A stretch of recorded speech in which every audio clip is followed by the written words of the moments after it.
आज આપણે શેર કરીશું મેંગો મિલ્કશેકની રેસીપી। તો આપણે આગળ મેંગો લઈ લીધી છે, હવે એને છોલી લઈશું।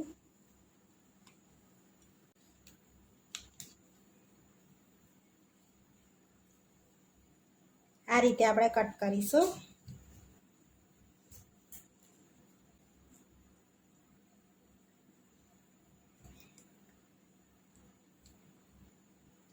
હવે આપણે બધી કટ કરી લઈશું છોલીને મેંગોને। આ રીતે મેંગોને આપણે કટ કરી લીધી છે। હવે આપણે પીસી લઈશું। અહીંયા મિક્સર લઈ લીધું છે। હવે એમાં થોડીક મેંગો એડ કરીશું આપણે।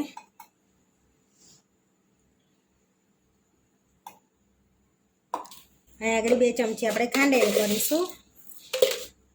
હવે એમાં થોડુંક મિલ્ક એડ કરીશું ઠંડુ। હવે એમાં આપણે એક આઈસ્ક્રીમ એડ કરીશું। હવે આપણે પીસી લઈશું। અહીંયા આપણે પીસી લીધું છે। અહીંયા આપણો પીસાઈ ગયો છે મિલ્કશેક। હવે અહીંયા આગળ આપણે ગ્લાસમાં આઈસ એડ કરીશું।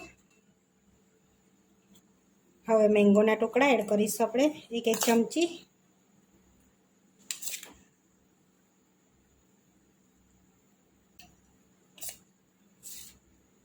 હવે આપણે જે શેક બનાવ્યો તો એ એડ કરીશું।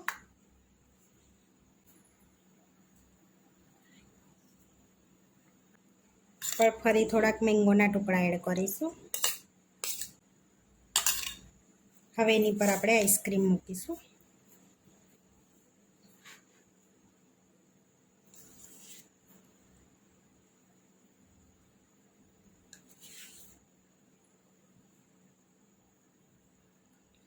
હવે આપણે ઉપર કાજુ બદામ એડ કરીશું।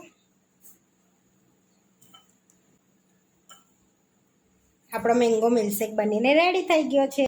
હવે આપણે સર્વ કરી લઈશું મેંગો સાથે। આપણો મેંગો મિલ્કશેક બનીને રેડી થઈ ગયો છે। આવા વિડીયો જોવા માટે મારી ચેનલને સબસ્ક્રાઈબ કરો, લાઈક કરો અને શેર કરો, અને તમે જરૂરથી ટ્રાય કરો। ફરી મળીશું નવા વિડીયોમાં।